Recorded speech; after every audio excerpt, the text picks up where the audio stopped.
Hello to all of our gray muzzle followers out there. Happiest New Year's wishes to all.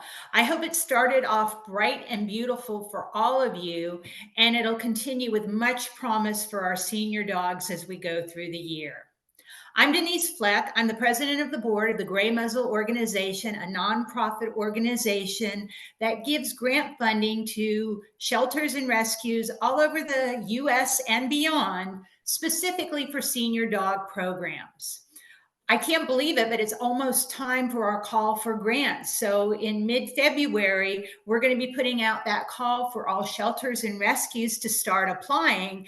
And then after they have a month or so to do that, the board, the staff, our volunteer grant reviewers, we're going to just delve right into reviewing all of those applications and determine the ones which we can fund in the upcoming cycle. Now, how much money we're actually able to give out is thanks to all of you, because Gray Muzzle does not have an endowment. We operate off the kindness of individuals like you to help us help older best friends. So we thank you in the past and for year end and all the times you've been with us, being so generous and expressing your kindness and confidence in the work we do here at Gray Muzzle.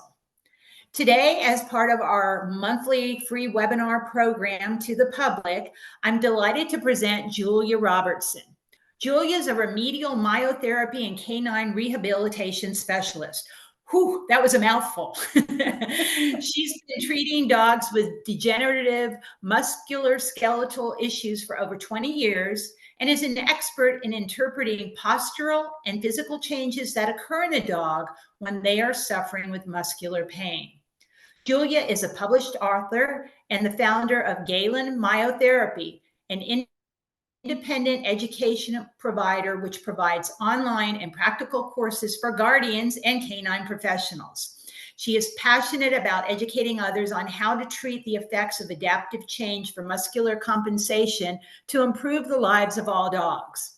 Julia has a special interest in treatment autonomy, which led her to develop PACT, Positive, Progressive, Effective Cycle of Therapy. This gives the dog choice over the intensity and pace of treatment, enabling areas to be treated that would otherwise be highly resistant to any form of contact. So we are about to delve into this dog mobility webinar. And if any of you are like me, you probably can relate, because this old dog has those joint pains as well. And we know what it feels like. And many of our dogs, especially certain breeds, are so stoic, they would never let us know what's going on. So we need to tune into them and really look for the signs. So to better support their aging, what Julia is going to do is, through massage and exercise rehabilitation therapy, explain to us how these chronic conditions can be managed pain-wise. So she's going to do some demonstrations for us. She has some slides. She has some videos. So I personally, being the mom of a 10-year-old Akita who has some joint issues, am ready to sit back and listen and let Julia take it away. So thank you for joining us today, Julia. We're all excited to see you. Thank you very much. And it did sound quite a mouthful, all of that. I mean, basically, I look at dogs that are just suffering with mobility problems and help them. So let me I will open my slides and share those with everyone. Is that right? Can everyone see me with my very own grey muzzle dog? I mean, quite honestly, when I heard about the Gray Muzzle organization, I mean, you had me at Gray Muzzle. I mean, what a great name. And what a wonderful way of helping dogs that really do need help. Sorry, I'm going to go back to my little Gray Muzzle dog. Because the older dog, the mature dog, is just majestic. They are fantastic. They're wise. They're wonderful. And sometimes they are not understood. And from a physical perspective, that is something that we see a lot. So really what I'm trying to do with this talk is just to give a few ideas of things that you can do in your home and with exercise for your dog, whatever the situation and whatever their age as well. So I'll just have a quick look at what Galen Myotherapy is. I mean, it very much is a hands-on targeted massage treatment. So we are treating the soft tissue. So we're treating the muscles, we're treating the myofascial connections. So you probably heard a little bit about fascia if you're sort of in the world of therapy. And it's basically soft tissue within the body that connects us all together. So it makes us whole. And it's almost, some people call it the soft skeleton. So it actually does connect the whole body up in us and in dogs too, very, very similarly. So all of these soft connections have muscles between them. So the muscles form chains through the whole body. So what we do is we treat the whole dog, because you have to treat the whole dog, because the whole dog is connected, not just neurologically, but physically through this fascial connection that connects all the muscles up to enable different movements. So when we are looking at a dog to assess how or where the mobility or lack of mobility is coming from, we do a whole 360 assessment. So in other words, we're looking literally from their nose and literally to their tail and every bit in between. And we'll look a little bit at that through the slides. So we're looking also at functional biomechanics. Now, again, that's a big word. It basically means how many movements can your dog do that they should be able to do. So a dog has a certain anatomy like ours that is capable and able to perform different actions and movements.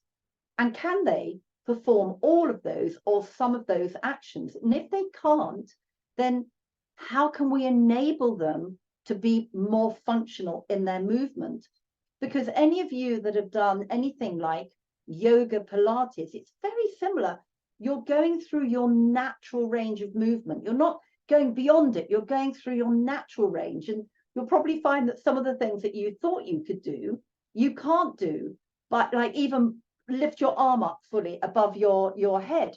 And that's what we're looking at with dogs. And very gently, we're encouraging that better functional movement.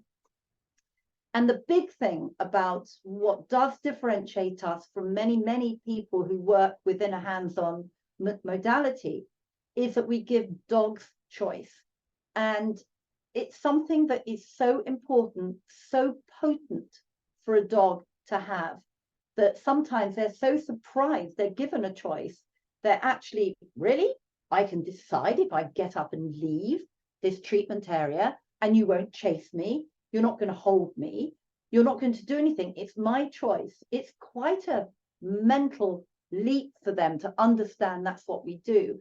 So we call it, if you like, dog empowerment. I hate the word empowerment because it sounds all sort of corporate, but it's basically what it is.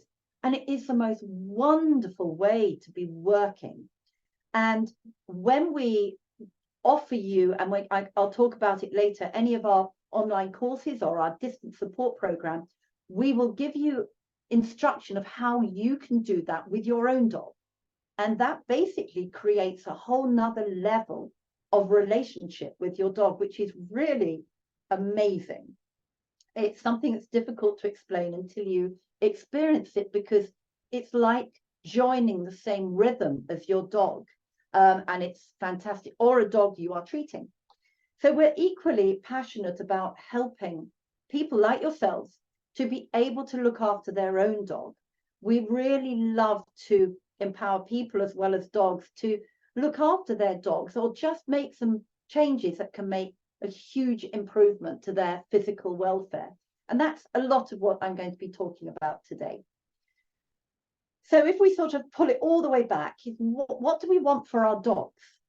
I mean, I know that we want our dogs in our lives, but what do we want for them? We want our dogs to be fulfilled, as they are most certainly working hard to fulfill our lives. So we want them to be part of the family and sharing experiences with us. That's really important. But of course, when they get a little bit older and a little less mobile, some of those things aren't as possible, like going for the long walks or things like that. But we still want them to be part of it. So if we're looking at dogs now, absolutely the highest number of dogs are suffering from arthritis. And arthritis is described as a secondary disease. So it's often called secondary joint disease. So what's the primary part of that?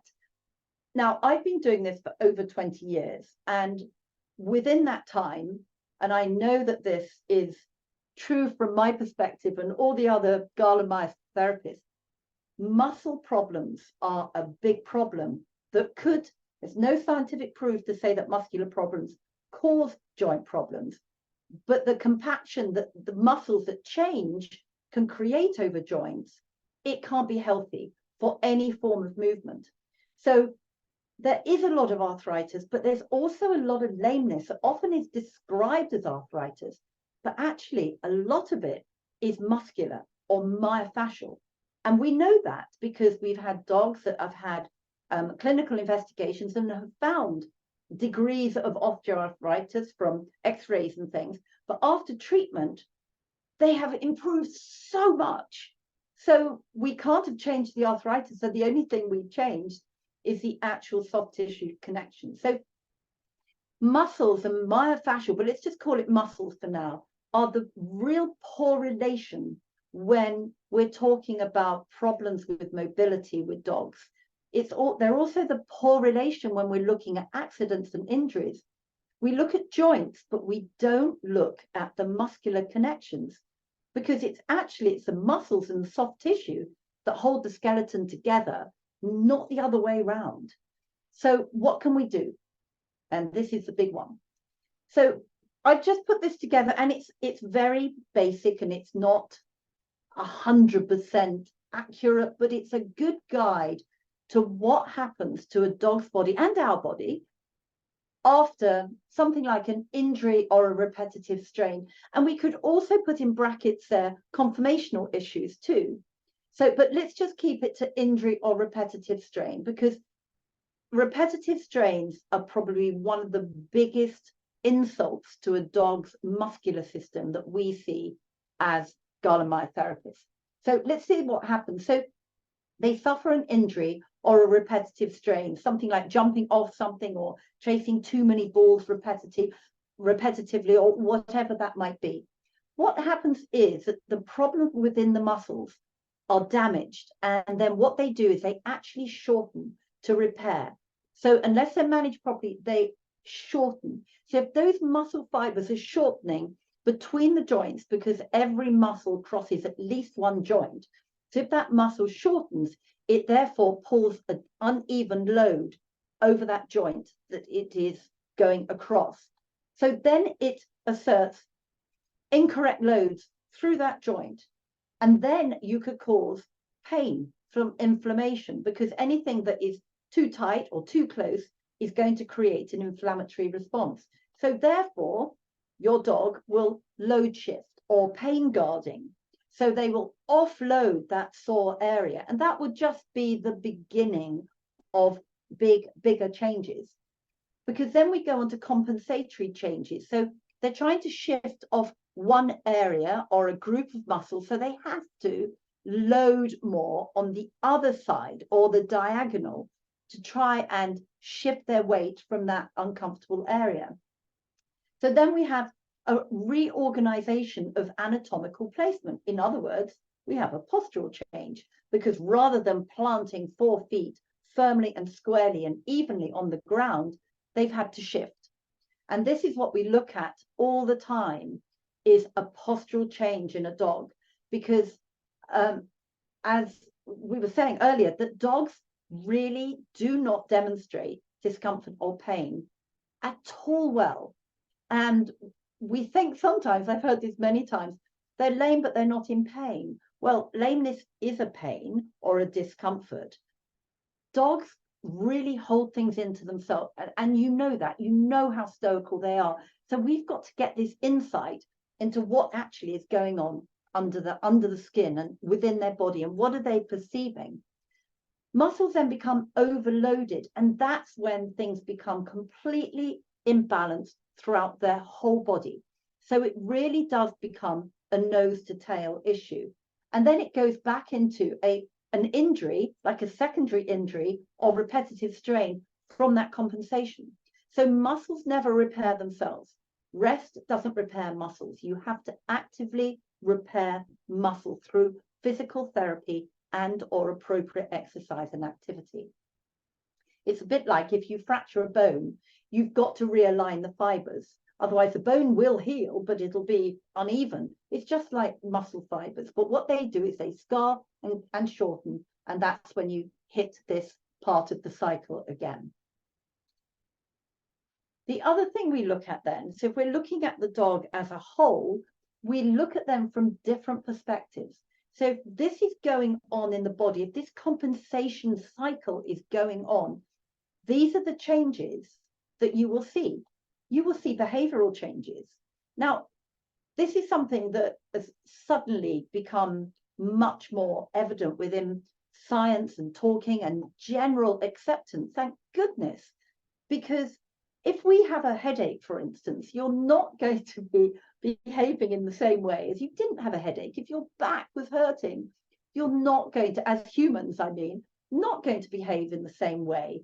I mean, I know when I'm in pain, I make everything a bit shorter. So if I have to walk somewhere, I'm not going to go the long way, I'll go the short way. And sometimes by going the short way, I might walk into the corner of the table just to, because I'm guarding my body. I'm trying to do something efficiently so I can get to the point where I can rest or ease that painful part. And that's exactly the same as a dog. So their behavior is going to change in many, many different ways. So it's something that we have recognized, and there are certain behaviors that are often not associated with a musculoskeletal issue, but we've seen over 20 years how these can manifest in a dog.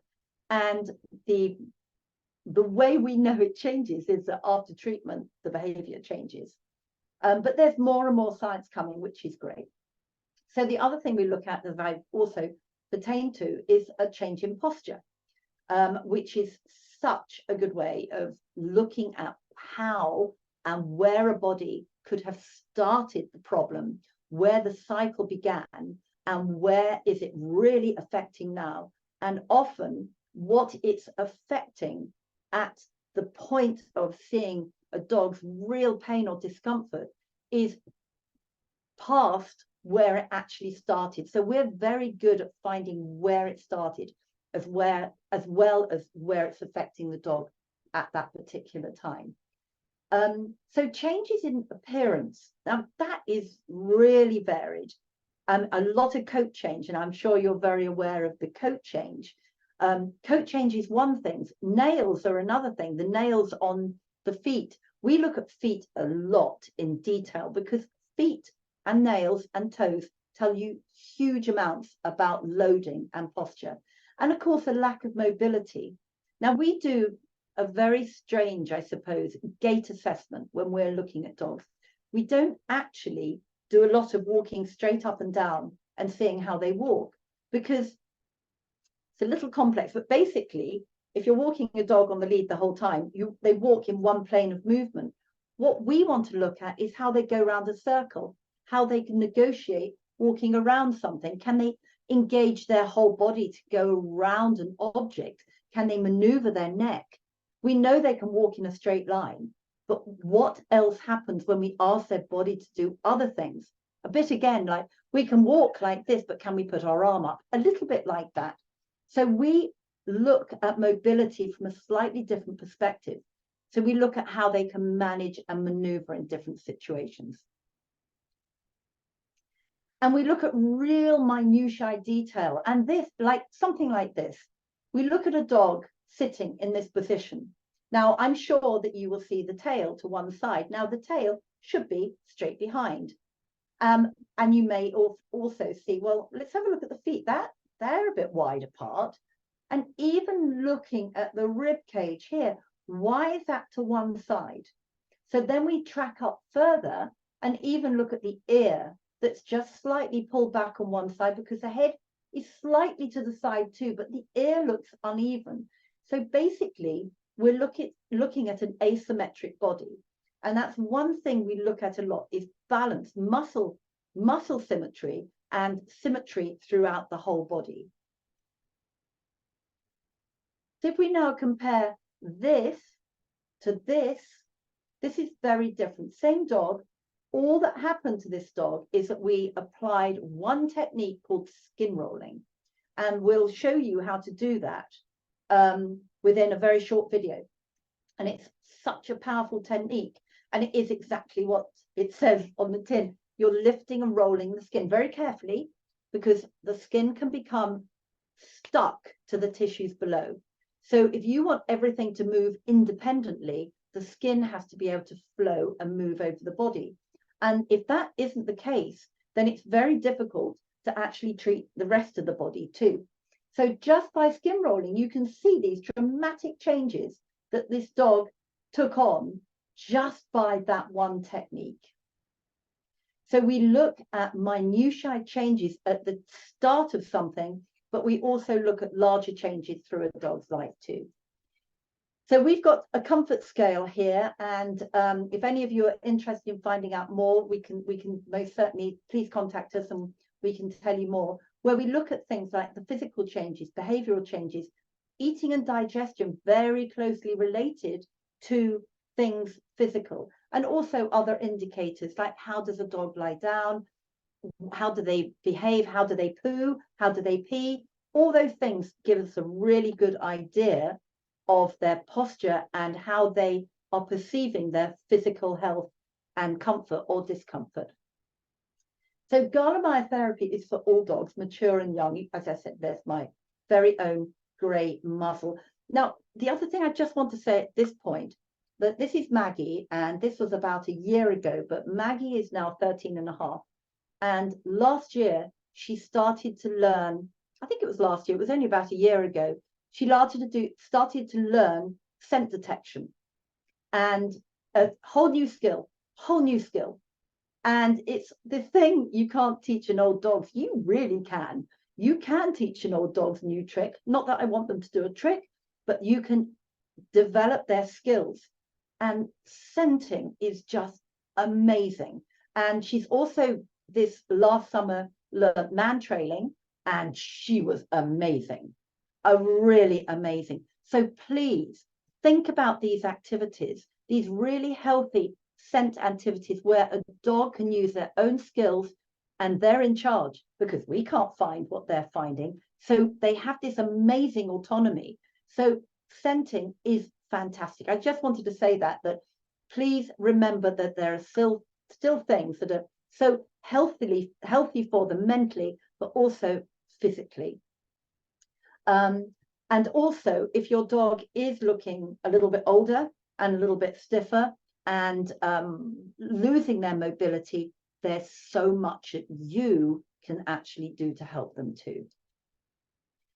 Just a little thing about PACT. This is just a collection of photos of how we work. So we work in a tripartite way, if you like. So we have the guardian, we have the therapist, and of course we have the dog. And this is the treatment area. And to give you a bit of an idea in a nutshell, the therapist will only treat the dog when the dog is within the treatment area. When the dog is not in the treatment area, the therapist will leave them alone, but then invite them back. But the dog is free to go at any time, and we allow them thinking time. We very rarely allow dogs or any animals, or even people sometimes, enough thinking time. And it's the most fascinating observer sport, actually, to watch a dog in this situation. They need the time to think, and often they actively scent, which is a different type of scenting to when they're actually scenting a scent. They walk around and you can see they're thinking, and they're either thinking that leg feels different, or what will she do if I get back on that sofa or area again? And I really left that situation at that time. Will I be able to do that again? And they're working it out. And all this time, your relationship with them is building and building and building. And so when it does come to the point when maybe you would like to invite to actually treat them in a slightly more painful place, they go, do you know what? I trust you because I know if it gets too much, I know you're watching my expressions the whole time, but I can just get up and leave.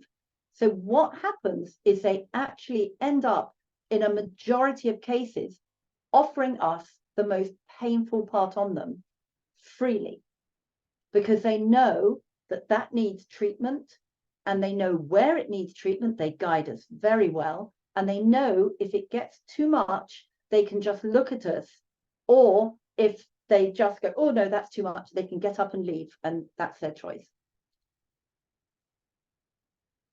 So when you've got any dogs, but I know we're talking about the more mature dog, there is so many things that you can do, and you can do it now, right now. If you know the things that are having a big impact on them, one of the things that has the biggest impact on dogs, puppies especially, but all ages, and very much mature dogs, are slippery floors, any form of slippery floor.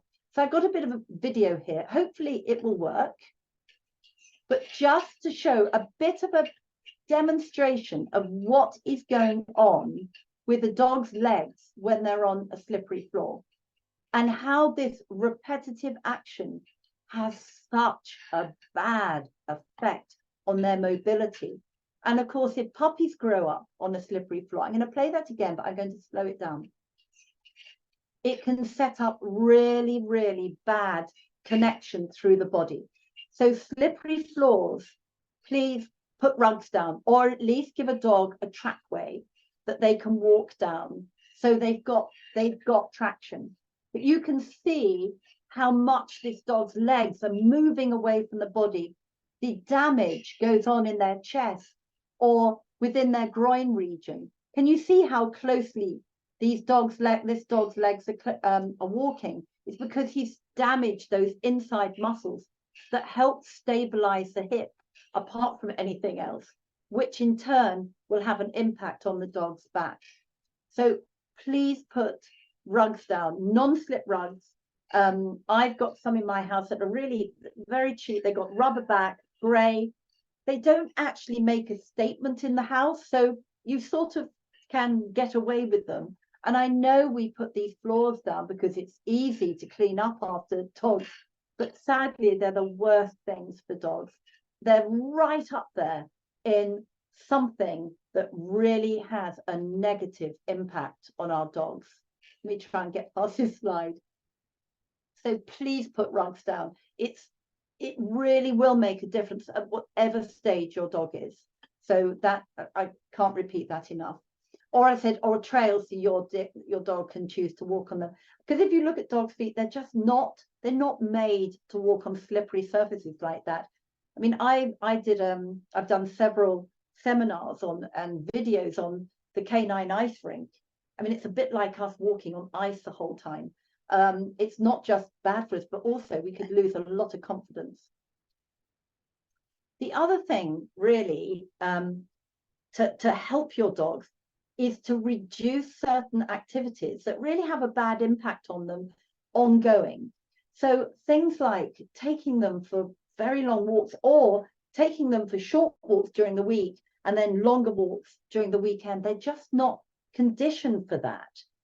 Dogs do really well, especially mature dogs, or even younger dogs and puppies, do really well on 10-15 minutes of exercise, but with sensory involvement, like scenting, so they can move in different directions. 10-15 minutes at a time, and you can do that 2 or 3 times a day, has a fantastic way of looking after your mature dog. It can really, really help their mobility too, because you're encouraging that functional movement in different directions, rather than just going for long periods of time in one direction without time to put their head down, or just become so fatigued. So really reduce their exercise down in time, but give them a variety. The other thing is, try not to ask them to sit. We're very, very disciplined about asking dogs to sit. And there are good reasons for that in some situations, for safety. But when they're older, or even when they're puppies, and when they're puppies, Sit is a very impactful activity for a dog to do. And dogs do sit naturally, but they generally sit when they're thinking and when they're looking. They don't sit, goodness knows how many times a day, because to actually ease their body into a sit, their muscles have to work in a way that allows their weight down, and that can be quite damaging to a body and very painful. And it will also put more load on something like their neck and shoulders to actually enable that sit. But to stand, so many of our mature dogs, they've lost a lot of their power within their pelvic region, so they have to pull themselves up, and they're overloading here anyway. So we're just asking more and more load over their neck and shoulders. So just don't ask them to do any more sits than absolutely necessary. In fact, I don't ask my dogs to sit at all, never have. The other thing that you can do, or things you can do, is offer them fun, inclusive, and stimulatory exercises. So I'm not saying a dog should hang his head out the door. A dog obviously should be safely restrained. But I'm just saying, lots of dogs love going out in the car. And if they go out in the car with you, they can get out and have a little sniff around and just pick up different sensory sort of enjoyment from being out and away. They don't have to go for long walks, but going for sniffy walks is just the best. And I know there's a lot more talk about it now than there used to be, but just look at this picture here. I'm talking about getting the dogs away from just walking in straight lines and getting their body to move. Look at just that angle of the neck, that natural angle of the neck. Now, how many times would a dog do that in our situation when they're living with us in our house and going for walks, maybe, as I said, in straight lines? Just angling the neck like that gets better functionality in the neck, and elongating the neck elongates the whole body and helps activate muscles throughout the whole body. So the neck down sniffing is really, really powerful physically for them. So this is a bit of a cheesy picture, but it's just a picture of a family going out, but taking their older dog with them. Maybe they're going on a picnic. I don't know why he's got his suitcase. Let's look at that as a picnic, but take them out. So try and still involve your older dogs. I'm sure you all do, but they get so much from that, because I think sometimes we do forget that they pick up so much from their nose, and that is their absolute superpower. And I think sometimes we forget how much enjoyment they get from using it. So the other thing that you can do is enriched environment. Now, I'm sure a lot of you are aware of enriched environments. They are really, really powerful. And I know that a good friend of mine, Tura Brugas, talks about them a lot from a confidence point of view, a psychological point of view. But so often, as I've already pertained to, that something that's good for a dog's mind is also good for their body. Now, this is the most amazing enriched environment, obviously outside. But what I want to just demonstrate to you here is, I know we might not all have this amount of space, but if you're doing an enriched environment, especially for a dog that's a little less mobile, ensure that they can just walk freely, and anything you give them is actually within their physical capability. The best thing about an enriched environment for a physical sort of enhancement, you want to keep free flow. You don't want them to stop. You do not want the static exercise. Like, you don't want to include a snuffle mat in this, or anything that stops dog moving for any amount of time like this. So this is a wonderful situation that she's put rugs down. It's fantastic. And it's a bit, is more better? Actually, less is more. So this poor dog, I don't really know how to start, but I can see a lot of things here, but I don't know where to go, because I'm worried about my legs. So I might get tangled up in that bit of equipment. So I'll stretch, but I'd like to have a look, but I'm quite nervous. So we need to build their confidence as well. So if you have this sort of area, maybe just put 2 or 3 things down, just so you can keep that flow of exercise, but also allow your dog to enjoy the actual environment rather than be a little bit concerned about, if I get in, can I get out? Can you see? I mean, the idea is fantastic, but just remove half of the equipment there, so your dog can actually enjoy that free-flowing movement and they feel confident about going in and coming out. Got to get past the slide. Right. So I'm quite aware of time, and I did say that I would be demonstrating something. I can't demonstrate because it's so difficult to have the camera and one of my dogs easy to demonstrate. So I've just got a couple of videos for you. Hopefully they'll work at the right time. We use a few different techniques. However, these 2 that I will show you are, if they're applied correctly onto your dog, they are incredibly powerful. And one of them I've already mentioned is skin rolling, which is basically lifting skin and moving it. Now, this is a fantastic technique. However, if the skin is stuck, and if you try and lift your dog's skin, you should be able to, the skin should flow like that, or even easier. If it doesn't, that what you'll actually be doing if you try to skim roll too quickly, it's a bit like lifting an elastoplast off basically raw skin. It would be so painful and your dog will lose confidence. So you've got to be very careful how you apply this. But if it's done correctly and empathetically, then it can be absolutely fantastic. Let me just show you that again. So you're lifting and rolling with your fingers. Lifting and rolling, I like to think it's like a wave. So your thumbs don't move and your fingers move. You might think, well, that looks easy, and then you get started and it really isn't, because it's quite a lot of coordination. Some people find it really easy, other people find it really difficult. But it's lifting the layers, because as I said, everything needs to be able to move independently, but also together. And it's a bit like your dog. They've got to be able to move their head separately from their shoulders and their back, and their tail separately from their back end and their front end. And that is what we're trying to create, this feeling. Let me just move on to the next one. The body needs to be able to function independently without it being adhered or stuck together. So skin rolling is really, really powerful. The other one is effleurage, which is a stroking technique. I will just go past these instructions, which is a stroking technique that you can do with 1 hand or 2 hands.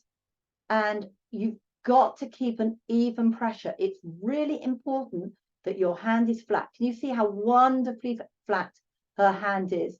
She's not digging in with her fingers. She's not digging in with the heel of her hand. But what you can't see is her other hand is in contact with the dog. You've got to keep one hand in contact and work with the other hand. But it's important that you do not go over the top of the vertebrae. Oh, here's a 2-handed effleurage. Doesn't that look wonderful? So you've got to create a lovely rhythm. But you can see we've got a treatment area there, that if that dog moves from that treatment area, not even as a demo, will we continue with the effleurage. So effleurage is a stroking technique.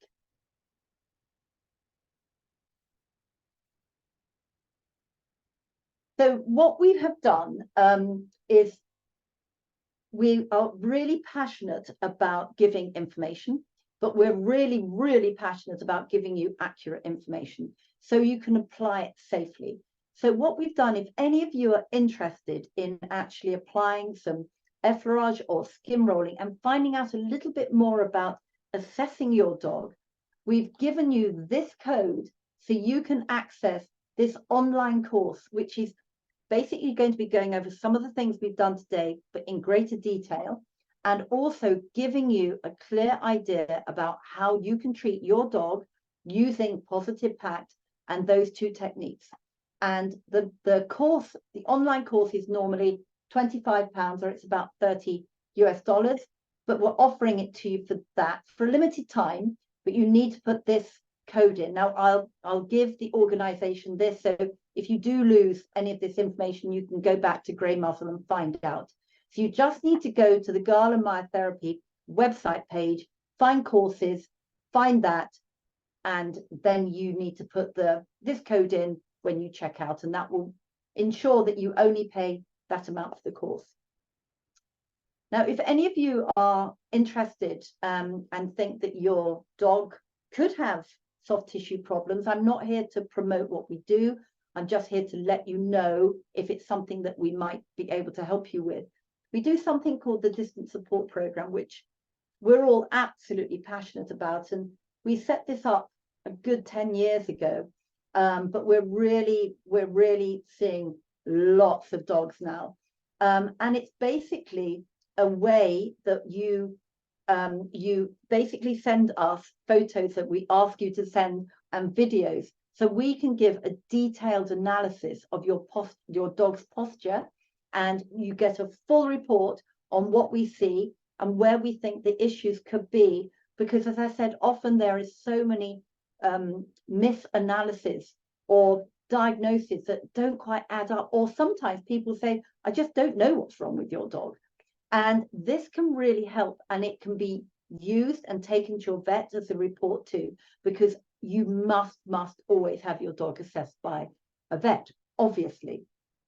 But this distant support program is fantastic. So you actually then get a program of techniques for your dog, and or exercises or activities for your dog. So you get the full program. So this is just one dog that participated, or the guardian did in the program. This was the dog before, and this was after, and this was just using 2 techniques and a whole sort of change of activity and environment change and things. And the difference is phenomenal. We see this a lot. So I just thought I'd let you know about that too. You can look at that on our website also. So here's any sort of social information here, if anyone's interested in following us, which would be lovely. You can connect with us. We love talking to people. So I just hope that this has perhaps helped a little, and given you a little bit of information of how you can help your wonderful, wonderful mature dogs. Because I have to say, so many people are ageist and they say, oh, my dog's 8, they're old. They're really not. 15, 16, then they are mature, and but they're not old young. I had a 15-year-old Newfoundland, by the way, just to put that in. Anyway, you are. Well, what did they say? 50 is the new 30, Julia? Isn't that I beg your something? pardon. Sorry, I didn't hear that. As humans, they say 50 is the new 30. So we have to think about that with our pets too. Correct. If we Correct. go. Yeah. But thank you so much. I think that was super informative. And I think you explained a lot of the muscles and the connective tissues in a layperson's type way. I really found it interesting when you were talking about the sniffy walks. I call those sniffaries. Yeah, yeah. They are the best. But we usually think about it more for the pet's brain to be stimulated. But I loved how you explained how the curvature of the neck and the movement, because that goes all down the spine, is really important for our pets too. But we do have a number of questions for you. So we get started. Just say something on that. Sorry, yes. Sorry, there's a slight delay. Sorry, Denise, didn't mean to interrupt. But exactly that. The sniffing is so important, because I showed the neck, but actually, because they are following their scent, their body is unconsciously moving in a very functional way, which is very natural and encouraging these old movement patterns that sometimes they've forgotten how to do. So it's reconnecting the body. It's really important. Absolutely. Wonderful. Well, good to know. Well, let me get started here. We have, when you were talking about the slipping on surfaces, somebody was asking about putting rubber grips on the toes. Do you find that useful?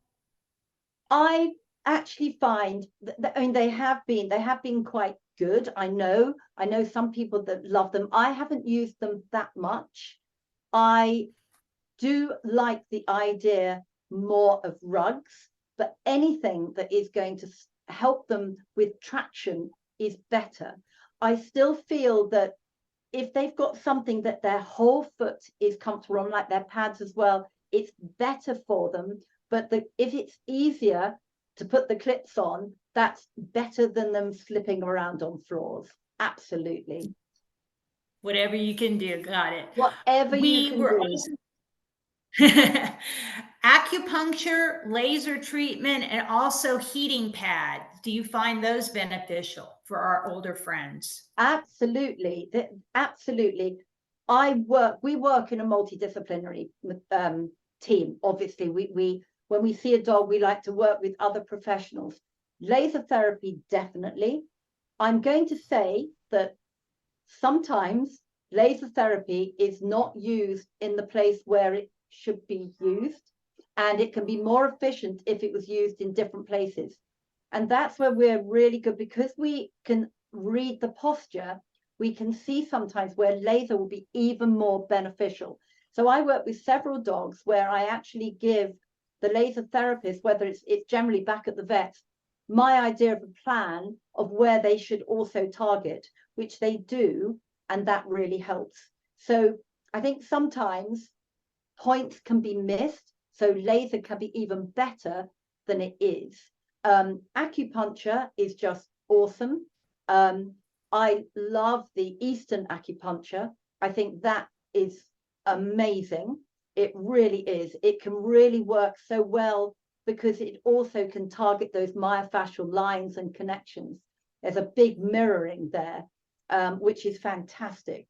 So any type of body work like we do, and Eastern acupuncture is fantastic. So some of the Western acupuncture can really help too. Absolutely. Good. Well, and that kind of leads us into like medications veterinarians would give for pain management. Can you use this in conjunction? And have Oh, you yeah. ever seen pets go off of their pain meds after doing? We have, definitely, but even reduced medication, or if they're on a cocktail of medication, a couple of them have been removed. Absolutely, definitely.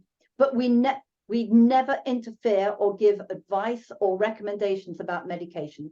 That's the vet's job. Right.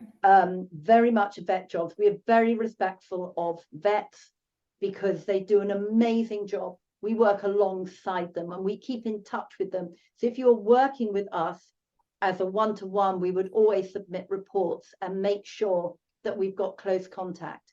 And also, if we're not happy with how the dog is responding to a treatment, we would always send them back for a further pain trial or pain medication.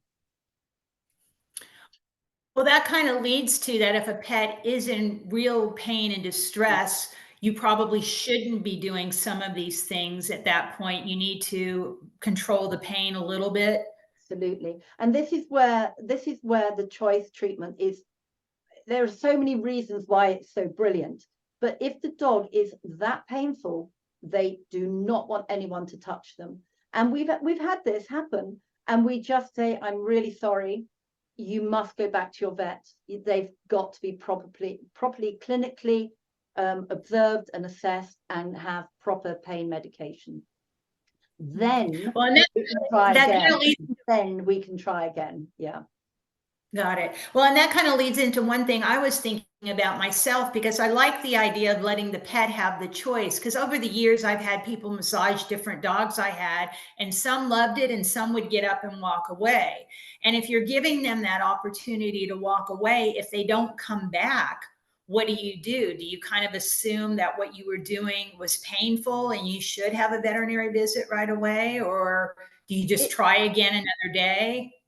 it our treatments are normally about an hour. So we aim to treat a dog for about 40 minutes. So quite often the first time we see a dog, it's all about managing expectations of the guardian. So we tell the guardian they've got a very strong role to play in this. So they must not instruct the dog what to do, their dog, and they've got to be there for them, to be a supportive person for them. but they mustn't actually give them any guidance or tell them what to do. And that is a big part of it. So they've got to be there, but not say anything, or, as I said, request the dog to get back in the area. So that takes a little while for all that to sort out. But then once that atmosphere and rhythm changes, then the dog has got more thinking time. So they're not worried then about what they are meant to be doing. They then consider what they can do. So if a dog does come on the treatment area and the treatment starts, and they move off and they go, oh no, that was a bit uncomfortable, or I'm a bit worried, we just sit back and wait. It's all about the body language, isn't it? And we give them time, and they might come back on the treatment area again, but we just sit there, wait for them to settle. It's very much a dance. We have to work with each other's rhythms. So yeah, sometimes dogs don't come back because it really is too painful. So yes, we do redirect, but more often than not, even if they do go off a few times, we finish with a bit of a session of even just 5 minutes. And then we go, okay, that's it. And they go, oh, actually, I was okay with that. We go, no, it's finished. So when they come back next time, they go, okay, I've got to, I understand that I can leave, but also if I like it, I ought to stay, because it might just stop. So it's just working with them very much. But it's about, as I said, managing the guardian and saying, it may not be the longest treatment in the beginning, but it's all about building the relationship with your dog. And so they are happy and they are confident in that treatment situation. Fabulous. And giving them those choices makes so much sense, because I was just talking with somebody this morning about this, that we decide when the dog goes for the walk. We decide where we place their bowls and what the bowl looks like. Yep. Everything about their day, we're making those decisions for them. So it's great to let them think. All right, we've got a couple more I want to squeeze in here. Okay. The effleurage, you got a question about, why do you need to avoid the vertebrae?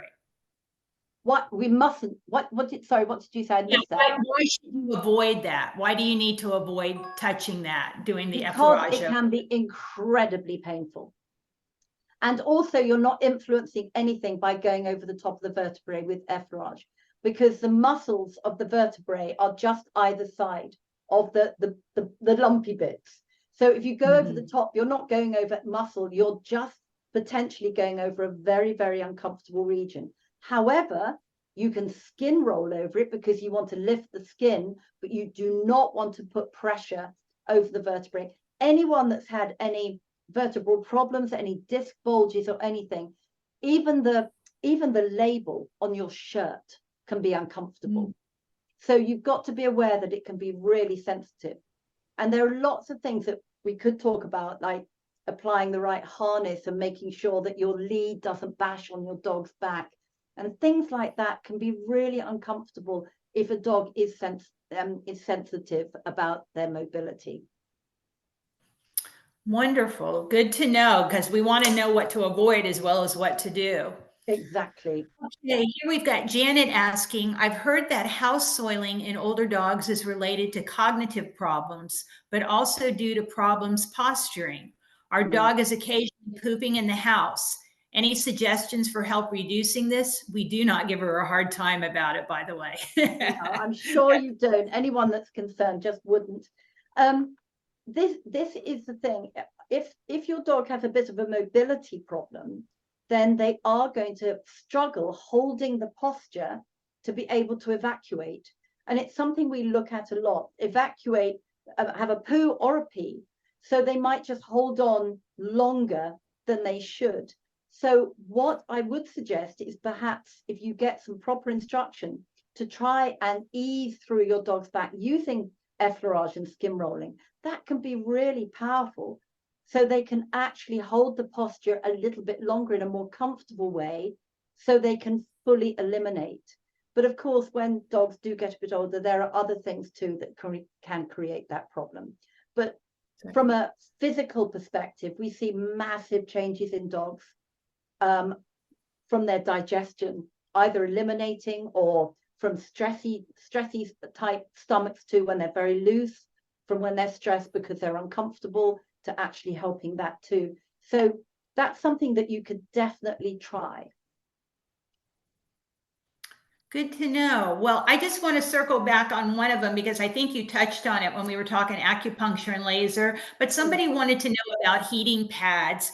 Oh, And heating is pads. there something we need to be careful with too much heat, or what's appropriate? It's not something that I use particularly. I'm not saying that they shouldn't be, but I would think if you use a heating pad, like if you use a cool pad, give the dog choice.